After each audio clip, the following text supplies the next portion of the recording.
নমস্কার বন্ধুরা, আপনারা সবাই কেমন আছেন? আশা করি ভালো আছেন। চলুন আজকে আমি বানাবো চিলি চিকেন।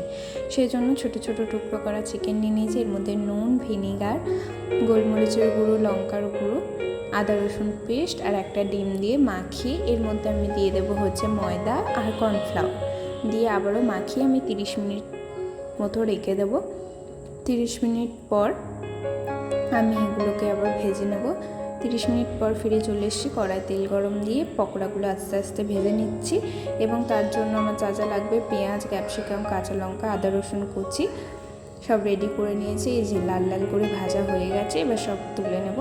তুলে নিয়ে কড়ার মধ্যে আবার তেল দিয়ে দিলাম পেঁয়াজগুলো এবং এর মধ্যে আদা আর রসুন কুচিয়ে রেখেছিলাম সেটা দিয়ে দিলাম, কাঁচা লঙ্কা, ক্যাপসিকাম দিয়ে এবার সামান্য একটু নুন দিয়ে নেড়ে চেড়ে নেব। এর মধ্যে আমি দিয়ে দিলাম একটু আদা রসুনের পেস্টও দিয়েছি।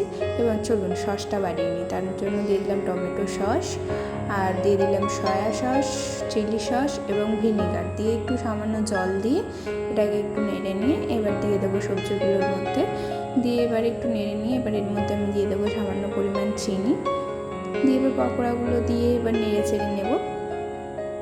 নেড়ে চেড়ে নিয়ে এর মধ্যে দিয়ে দেবো কর্নফ্লাওয়ার, সামান্য একটু জল দিয়ে গুলে কর্নফ্লাওয়ার দিয়ে নেড়ে চেড়ে নিয়ে ধনেপাতা দিয়ে নামিয়ে নিলাম। দেখুন তো দেখতে যেমন সুন্দর লাগছে, খেতেও সুস্বাদু হয়েছিল।